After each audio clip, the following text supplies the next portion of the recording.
Ladies and gentlemen, welcome to this quick guide showing you how you can complete the time trials between October 21st and October 27th. Starting off with the RC time trial, as always, you need an RC though for this one in order to be able to do it. So if you find that worth the $1.5 million investment, then that's going to be entirely up to you. Time trials in general are relatively easy, and with $100,000 basically guaranteed every week, it could potentially be a worthwhile investment. For the time trial itself, not too difficult, though there is a few things to keep in mind, especially when we're hitting the grass like we are doing right now. Hitting these too fast have a potential of sending you flying, which is obviously something you want to avoid.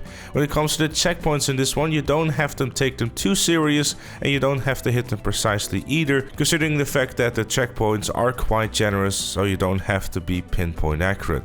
As for the time trial itself, there isn't really all that much here that is really that much of an issue. The only real point where I would advise you to be a little bit more careful is whenever you are at the beach and you're trying to take sudden moves with the bumps that are in there. Then hitting the grass later after that will be another thing that you have to keep in mind, not to go too fast and make sudden maneuvers. As soon as you hit the concrete and you go towards the car park and then exit the car park, there is a potential of suddenly a pedestrian deciding to ruin your day, so keep that in mind before you exit. And then the rest of the time trial is pretty straightforward, just a few more corners and you're all done.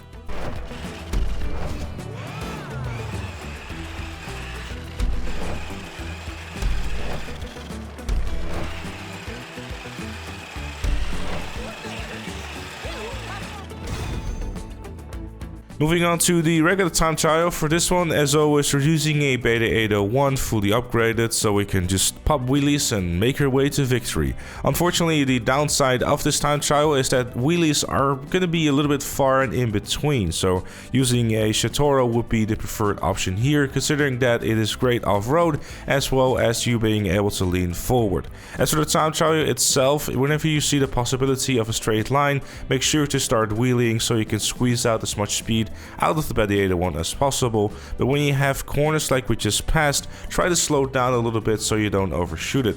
Effectively, in these corners, you're basically using them as a jump if you go too fast, so be very aware of that. Especially this corner here can be very dangerous if you go too fast, and in this section you really want to kind of draw back your speed a little bit, start leaning forward instead of doing wheelies, and to kind of go all around those corners as effectively as possible while still not losing too much speed.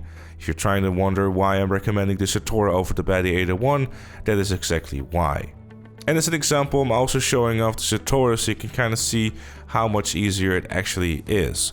The problem with the Beta 801 and using it within this time trial really is because of the fact that you have to find a delicate balance between doing wheelies during the straights as well as leaning forwards during the mini corners, and also having to then make sure that you don't go too fast during the certain other corners. The Shatoro is a much more forgiving option in that regard because of the fact of how good it is with acceleration and the fact you can just lean forward instead of always having to wheelie. But regardless, that was it for this one. Thank you also very much for watching. Leave a like if you enjoyed or found it useful. Subscribe for more. And if you really like what's here on the channel, consider becoming a member. Like Chloe, Robert, Loose Fire, Captain Price, Shakulu, Madman Dakota, and Dr. Strangelove. Join them and the other members by clicking the join button down below. Thank you again for watching, and I'll see you all later.